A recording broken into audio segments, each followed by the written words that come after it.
আজকের ভিডিওটি হচ্ছে এসআইআর এর যে হিয়ারিং হলো পশ্চিমবঙ্গে ফার্স্ট ফেজ হিয়ারিং এতদিন ধরে হলো এবং লজিক্যাল ডিসক্রিপেন্সি থেকে যে হিয়ারিং গুলো হবে সেই হিয়ারিং এর অভিজ্ঞতা এবং হিয়ারিং এ যে সমস্যাগুলো দেখলাম এবং তার সম্ভাব্য সমাধান কি কি হতে পারে তার সম্ভাব্য সিদ্ধান্ত সেই বিষয়ে বিস্তারিত আলোচনা। ঠিক আছে, তো আপনারা দেখেছেন যে হিয়ারিং বিভিন্ন কারণে হয়েছে, কারো বয়সের পার্থক্য, কারো নাম ভুলের কারণে, কারো নাম পরিবর্তন হওয়ার কারণে এবং কারো বংশধর না থাকার কারণে।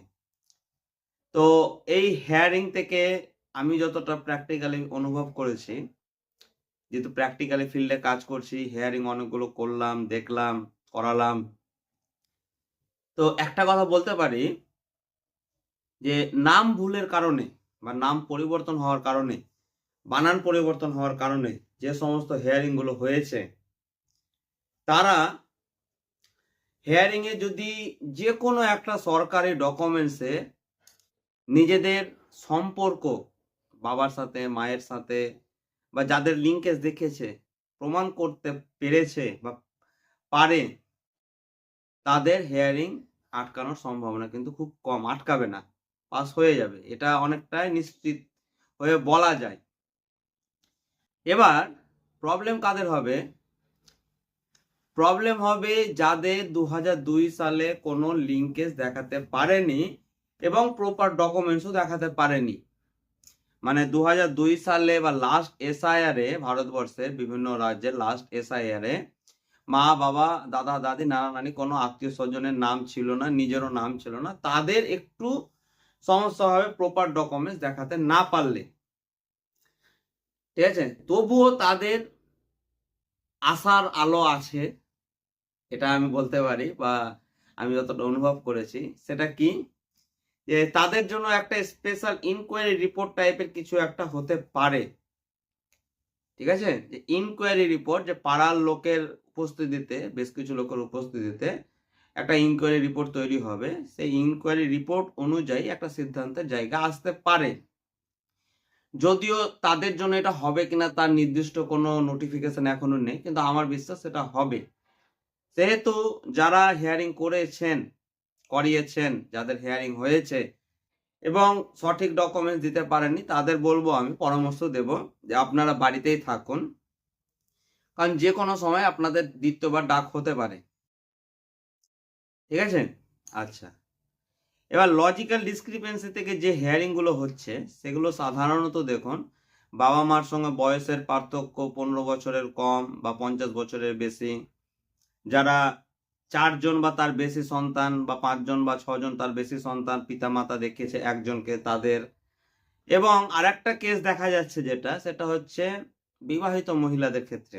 অনেক লজিক্যাল ডিসক্রিপেন্সিতে অনেক নাম এসছে যেগুলো, সেগুলো অনেকটা বিবাহিত মহিলাদের ক্ষেত্রে, কারণ তাদের ভোটার কার্ডে স্বামীর নাম রয়েছে। এবং এই বিষয়টা আমি আপনাদের আগেও বলেছিলাম যে বিবাহিত মহিলাদের হিয়ারিং হতে পারে, হওয়ার সম্ভাবনাটা প্রচুর রয়েছে। তো এরকম, তো লজিক্যাল ডিসক্রিপেন্সি থেকে যে হিয়ারিং গুলো হচ্ছে তাদের জন্য বলবো যে আপনাদের চিন্তিত হওয়ার কোনো কারণ নেই।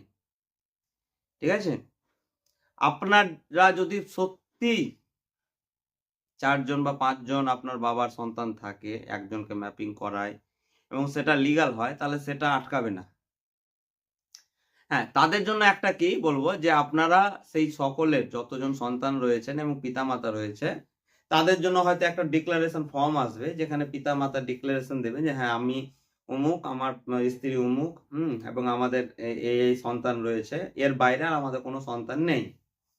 এরকম একটা ডিক্লারেশন তাদের জন্য আসতে পারে, তাদের প্রত্যেকের একটা করে ডকুমেন্টস চাইতে পারে। তো এগুলো নিয়ে চিন্তিত হওয়ার কিছু নেই। যদি আপনি সত্যি আপনার 6 বা তার বেশি সন্তান থাকে বা 50 বছরের বেশি বয়স কিন্তু প্রকৃত বাবা মা, তাহলে চিন্তা করার কিছু নেই, নিশ্চিন্তে থাকতে পারেন। তো লজিক্যাল ডিসক্রিপেন্সি নিয়েও আমি চিন্তিত হওয়ার মতো কোনো কিছু দেখতে পাচ্ছি না। আচ্ছা, আর একটা যেটা, যে হিয়ারিং এ নিজে মানে উপস্থিত থাকার যে বিষয়টা, সেটা ইলেকশন কমিশনের লাস্ট যে নোটিফিকেশন এসেছিল সেখানে বলে দিয়েছে যে বিশেষ কিছু ক্ষেত্রে ছাড় দেওয়া হয়েছে, যে হিয়ারিং এ ফিজিক্যালি নিজে উপস্থিত না হয়ে যদি পরিবারের সদস্য বিশেষ করে বাবা বা মা হিয়ারিং এ উপস্থিত হয় তাহলেও সেই ব্যক্তির হিয়ারিং করা যায়, এটা সম্ভব। তো এটা একটা ভালো সুবিধা ইলেকশন কমিশন দিয়েছে। আর একটা যেটা আপডেট এসছে আমাদের বিএলও অ্যাপসে, সেটা হচ্ছে ফটো চেক। অনেকের ভোটার কার্ডে রয়েছে যে পুরনো ছবি রয়েছে, 20 বছর 25 বছর আগেকার ছবি রয়েছে ছোটবেলার, হ্যাঁ, তো সেই ছবিগুলোর পরিবর্তে আপনার নতুন ছবি আপডেটের একটা সুযোগ দিয়েছে। সেটার জন্য আর 8 নম্বর ফর্ম ফিল আপ করে ছবি চেঞ্জ করার দরকার নেই। সেটা বিএলও অ্যাপস থেকে এসআইআর করার সময় যে ছবিটা ফর্মে দিয়েছিলেন সেই ছবিটাই আপডেট করার সুযোগ একটা রয়েছে। তো এটাও ভোটারদের জন্য একটা ভালো মানে সুবিধা দিয়েছে যে আপনাকে আর 8 নম্বর ফর্ম ফিল আপ করে আলাদা করে হিয়ারিং করে ডকুমেন্টস দিয়ে আপনাকে ছবি চেঞ্জ করাতে হচ্ছে না। আপনার এসআইআর ফর্মে যে ছবিটা রয়েছে সেই ছবিটাই আপনার ফাইনাল ভোটার লিস্টে চলে আসবে। ঠিক আছে? তো এরকম একটা ভালো সুযোগ এটা রয়েছে। তো হিয়ারিং এর অভিজ্ঞতা এগুলোই পেলাম। আর অনেক ব্যক্তির হিয়ারিং এ দেখলাম অনেক মানুষ অনেক সমস্যা রয়েছে।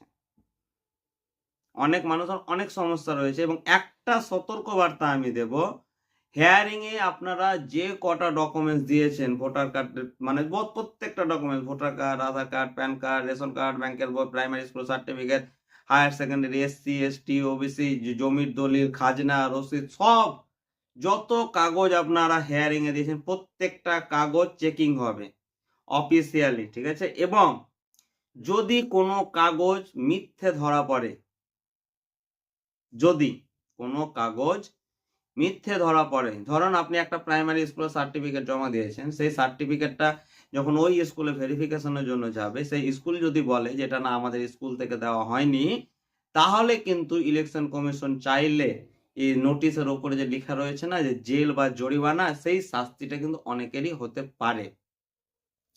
তো এইটা কিন্তু খুব সাবধানতা সতর্কতা যে আপনারা যে ডকুমেন্টস গুলো দিয়েছেন সেগুলো যদি অরিজিনাল হয় হিয়ারিং এ তাহলে অসুবিধা নেই। যদি মিথ্যে হয়, ফেক হয়, নকল হয়, অফিসিয়াল রেকর্ড না থাকে তাহলে অসুবিধা আছে।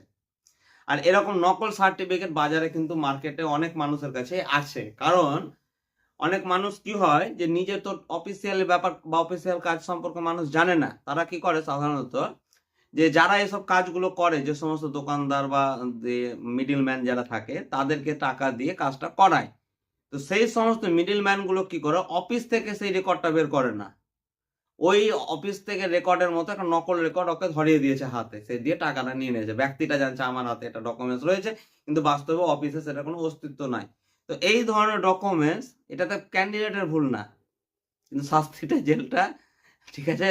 তো এরকম একটা পরিস্থিতি তৈরি হবে। অনেক মানুষের ফেক ডকুমেন্টস যারা জমা দিয়েছেন তাদের জন্য একটা বিপজ্জনক, এটা একটা সংকেত। ইলেকশন কমিশন চাইলেই তাদের বিরুদ্ধে অ্যাকশন নিতে পারে নকল নথি জমা দেওয়ার জন্য, মিথ্যা তথ্য দেওয়ার জন্য, ঠিক আছে? তো তারা একটু সাবধানে থাকবেন, ঠিক আছে? আর আরেকটা যেটা কথা সেটা হচ্ছে যে এখনো পর্যন্ত যাদের 18 বছর বয়স হয়ে গেছে আপনার পরিবারের, তাদের ভোটার কার্ডের নামটা অ্যাপ্লিকেশনটা করে দিন। এই কাজটা কিন্তু করুন, তাহলে ফাইনাল লিস্টের নাম চলে আসবে, ভোটটা দিতে পারবে, এসআইআর এর নামটা থাকবে, ভবিষ্যতে কাজে লাগবে। এটা একটা বিশাল গুরুত্বপূর্ণ একটা জিনিস। আর যাদের ভোটার কার্ডে বাবার নাম, মায়ের নাম, জন্ম তারিখ, নিজের নাম কোনো রকম ভুল ভাল রয়েছে, বাংলা বানান, ইংরেজি বানান, উচ্চারণ, হ্যান ত্যান যা কিছু ভুল, পারলে 8 নম্বর ফর্ম ফিল আপ করে সংশোধন করে নিন, তাহলে ফাইনাল লিস্টে সেটা সংশোধন হয়ে চলে আসবে এবং সেটা তখন আগামী দিনে থাকবে। কারণ এই যে ফাইনাল লিস্টটা, এটাই উপরে কিন্তু আগামী দিন সমস্ত কাজ হবে, এটা কিন্তু স্পষ্ট বোঝা যাচ্ছে।